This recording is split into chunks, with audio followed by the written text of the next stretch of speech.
The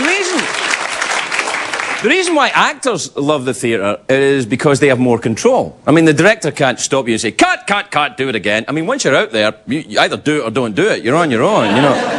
And I loved warming up backstage with the actors when I was, you know, when I was doing it, because the actors do these exercises, you know, the me, me, me, me, me, me, me, me, me, me. Actually, that's what actors say all the time. Me, me, me, me, me, me, me. Especially during negotiations, you know, me, me, me, me, me. Or sex, me, me, me, me, me, me. Or sleep. The great sleep, you know, the me, me, me, me, me, me. Like Curly in the Three Stooges. Curly in the Three Stooges, he used to snore like this. Me, me, me, me, me, me. There was a great actor, Curly in the Three Stooges. He was bald, but he acted Curly, man. You got it. That's an actor. It's true. Here's a tip, by the way, if you're ever around actors, and everybody is, you know, a school play or a community play or something, you're going to say it. You know, you're going to have to go backstage at some point in your life and talk to someone that's been acting. Now, I've done this before. I know what you do. When the show sucks, as they usually do, you go backstage and you see the actor and you go, you.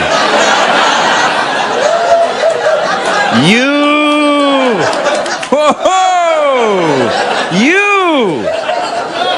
And then they go, stop. And then you do. I do on this show when I've seen the movie and the actor comes out to sell it, I go, you in that movie. And they go, oh, stop. And I very quickly do. The worst play I ever saw, which means really it was the best play I ever saw. I went to see an amateur production of Shakespeare's Romeo and Juliet. In a stately home in England. It was a beautiful summer night. It was a local village amateur dramatic society. And they were doing Romeo and Juliet, you know, the star-crossed teenage lovers. Now, Romeo was about 50 in this production. And Juliet obviously had about 5 kids before. And it was like, oh, who will you? Oh, please. And... but I saw this happen. The big comedy role in that play is the part of Juliet's nurse, right? She comes out and she does a lot of comedy speeches and stuff, and oh, Mr. Shakespeare. But this play was going on and it was terrible, and everyone was kind of tired and bored. And then the nurse came out to do the comedy speech, and just as she came out, it was at the stately home, and behind her on the kind of stage area, it was a giant fountain. And at the fountain, she comes out. She's giving her speech. She doesn't see this, but a cat came out behind her. A real cat, not a, you know, Andrew Lloyd Webber cat. A real cat came out behind her, and it went to go and have a drink at the fountain. So all the audience who were kind of like bored started to go, oh, look, there's a cat. And of course, she starts feeding off the energy of the audience. So she's really acting, and the cat hears this commotion, and he kind of looked up at the audience. And the audience started laughing because the cat was very funny. He was cute. And the cat was drinking at the fountain, and everyone's going, oh, is the cat going to fall in or not? And everyone's laughing. And the nurse is acting like crazy. And just as she finished her speech, the cat just trotted off and left. And the audience went, oh, fantastic. To that day, that woman thinks that she gave the speech of a lifetime, that I was great that night, I could never get it. And I had to go backstage afterwards and say to her, you.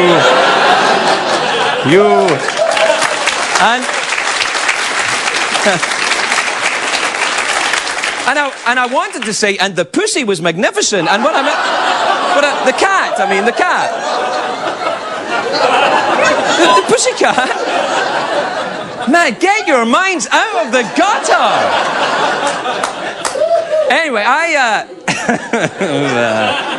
now listen. Before I did this show, I was an actor, and I worked in a theatre show called the Rocky Horror Show. You know that show with the.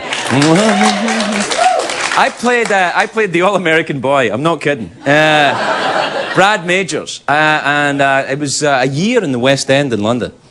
So that was a year I spent in a dress and high heels. So my previous record was about 9 months, but a year. Right. And every night, the girl that was playing Janet, who's the kind of love interest for Brad, I didn't like her. We didn't get along at all. We didn't like each other. And I had to kiss her every night. It was kind of like being married. I didn't like... I was... What? I'm just trying to explain the situation. You know, imagine like the person you work in the office with, right? The person you work with that you really hate, and then you have to make out with them every night.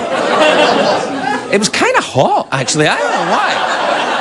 I still think about her like, I hated her. Damn, why doesn't she call? You know, Anyway, Rocky Horror was a musical. I don't really like musicals much. You know, I don't really... I mean, I saw Miss Saigon, and I liked the helicopter. But that's because I like helicopters, not because I like... I get annoyed with the singing dialogue thing. You know, who will buy my sausages? Nobody, if you're going to walk around like that singing. No. In real life... It doesn't happen in real... You don't go into a hardware store and say, have you got nails? I need nails. I'm building a deck and I need some nails. I gotta have nails. What the hell is that? Gotta have me some nails. It's gonna be. He's gonna build a deck. Yes, I'm gonna build a deck. Just ask for the damn nails. What is this? Homo Depot? Get out of here.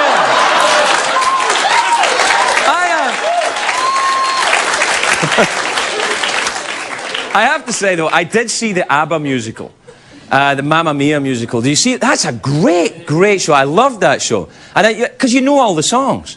You know, the Dancing Queen song, I love that song. It's a great song. Everybody knows that song. You know, Charlie Sheen, he was obscene with a tangerine. He's a dancing queen. I don't know. Did you know that ABBA, by the way, this is an interesting true fact, not related to what I'm talking about, but... ABBA once sold 18 million copies of one particular album in Australia at a time when only 15 million people lived in Australia. Australians really, really love ABBA in a way that we can't understand. Anyway, just saying. When I worked in the theatre, you hear a lot of actors, you know, it's not just the actors that count in the theatre. You've got to get on with everybody. You've got to get on with the crew. And there's a story about an actor who was very unpopular. I know this guy, I can't tell you his name. But he was very unpopular. He was doing one of these detective kind of murder whodunit things in the West End in London. And everybody hated him. He's a complete bastard. You know, he's mean to everyone. And so, you know, he's at the end of the play, he has to, you know, say, I knew it was you all along, and now you're going to pay, Margaret. And he walks behind a drawer, he opens a drawer at this desk, takes out a gun and shoots the bad guy, and the bad guy goes, ah, and dies. That's the end of the play. And in the last night of the play, he goes, I knew it was you all along. He walks around to the back of the desk, he opens the drawer, and the props guys that are meant to set the gun wrote a note, and no gun, just said, screw you. Sure. But this guy was an actor, so he has to keep going. It's theatre, it's live, so he doesn't know what to do. He's got to kill this guy, so he goes, I knew it was you all along, and now you're going to pay. And he walks back around and he kicks this other actor in the nuts. And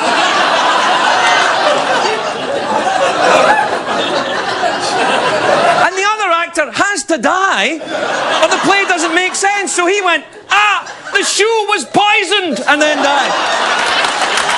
True story. Worldwide Pants.